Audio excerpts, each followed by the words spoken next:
రాజ్యసభ ఎన్నికలకు నామినేషన్ గడువు నేటితో ముగియనుంది. 15 రాష్ట్రాల్లోని 56 స్థానాలకు ఎన్నికలు జరగనున్నాయి. ఫిబ్రవరి 27న జరిగే పోలింగ్ 56 మంది రాజ్యసభ సభ్యులను 15 రాష్ట్రాల ఎమ్మెల్యేలు ఎన్నుకోనున్నారు. ఇక గుజరాత్ నుంచి రాజ్యసభకు బీజేపీ జాతీయ అధ్యక్షుడు జేపీ నడ్డా నామినేషన్ దాఖలు చేయనున్నారు. మధ్యాహ్నం గుజరాత్ అసెంబ్లీలో రాజ్యసభ ఎన్నికకు నామినేషన్ వేయనున్నారు.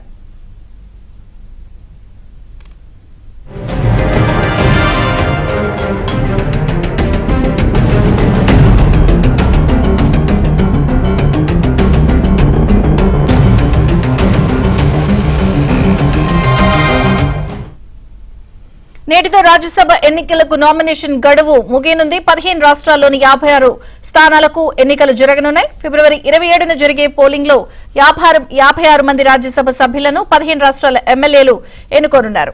మరిన్ని వివరాలు ఢిల్లీ బ్యూరో చీఫ్ కృష్ణ అడిగి తెలుసుకుందాం. కృష్ణ, విజయచంద్రిక ఏప్రిల్ 2-3 తేదీల్లో 15 రాష్ట్రాల నుంచి ఖాళీ అయ్యే 56 స్థానాలకి ఈ నెల 27వ తేదీన పోలింగ్ నిర్వహించబోతున్నారు.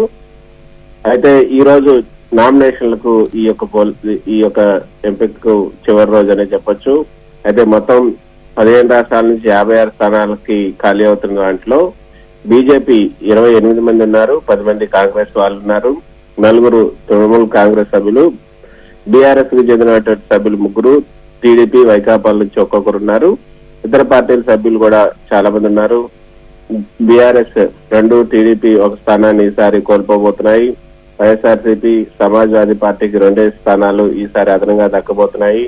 మిగిలిన అన్ని పార్టీల సంఖ్యాబలం దాదాపు యథాతథంగానే ఉండబోతుంది. బీజేపీ ఇప్పటి వరకు 28 స్థానాలకు అభ్యర్థులను ప్రకటించింది.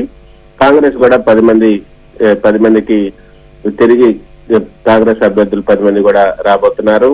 మరోపక్క కాంగ్రెస్ అగ్రనేత సోనియా గాంధీ రాజస్థాన్ నుంచి ఈసారి రాజ్యసభకు ఎన్నిక కాబోతున్నారు.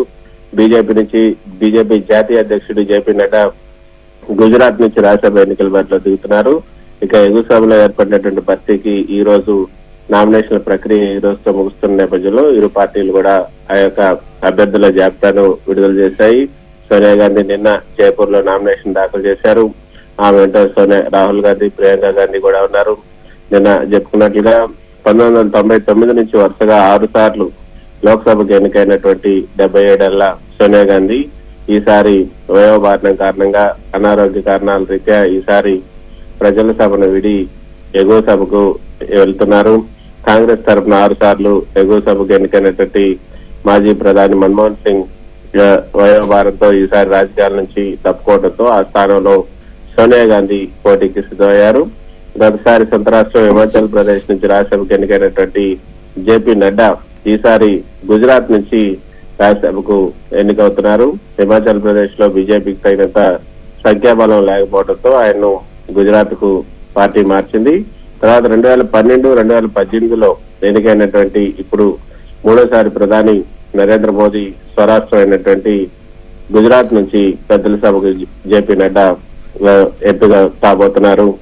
ఇక అశ్విని వైష్ణవ్ పదవి కాలం ముగుస్తున్నటువంటి కేంద్ర మంత్రుల్లో అశ్విని వైష్ణవ్, ఎల్ మురుగన్లకు మాత్రమే ఈసారి ఈ యొక్క మళ్ళీ రాజ్యసభకు ఎంపికయ్యే అవకాశం దక్కింది. ప్రస్తుతం వారు ఒడిశా, మధ్యప్రదేశ్ నుంచి బీజేపీ మరోసారి వాళ్లకు అవకాశం కల్పించింది. ఒడిశాలో బీజేపీకి 1 స్థానం గెలుచుకునే సంఖ్యాబలం లేదు.